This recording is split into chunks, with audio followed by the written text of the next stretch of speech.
नमस्कार, म एउटा जानकारीमूलक भिडियो बनाउँदैछु। अब कहिलेकाहीँ यो अनलाइन ट्रान्जेक्सन गर्दाखेरि ट्रान्जेक्सन फेल्ड भनिदिया हुन्छ होइन। अनि ट्रान्जेक्सन फेल्ड भनेर पैसा उता गएको हुँदैन, आफ्नो खाताबाट काटेको हुन्छ। अब त्यस्तो अवस्थामा के गर्ने त? अब त्यस्तो अवस्थामा तुरुन्तै ब्याङ्कमा कल गरे पनि हुन्छ। यदि त्यहाँ गर्न असमर्थ हुनुहुन्छ भने आफ्नै मोबाइल ब्याङ्किङमा जाने है। आफ्नो मोबाइल ब्याङ्किङमा मोबाइल ब्याङ्किङमा जाने, मोबाइल ब्याङ्किङको स्टेटमेन्टमा जाने, अनि स्टेटमेन्टमा कुन ट्रान्जेक्सन हो त त्यो ट्रान्जेक्सनको छेउमा एउटा रेड डिस्प्ले लेखेको हुन्छ, यसमा क्लिक गर्ने, त्यसपछि यस गर्ने है। अनि अब त्यसपछि रिजन सिलेक्ट गर्ने, कुन रिजन हो त।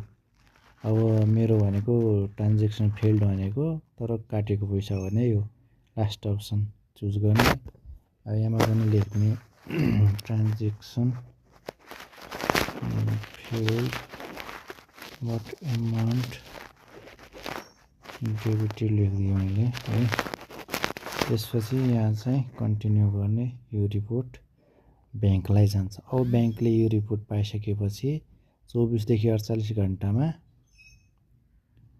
भेरिफाई गरेर यो पैसा उता गएको होइन भने हजुरको खातामा फिर्ता गर्छ।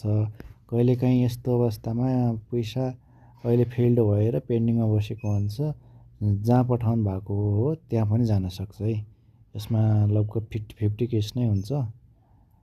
यतै आउँछ फिर्ता नै आउँछ भन्ने हुँदैन, उता पनि जान सक्छ। त्यो चाहिँ ब्याङ्कले गए नगएको हेरिदिनु पर्छ। हस् त, धन्यवाद।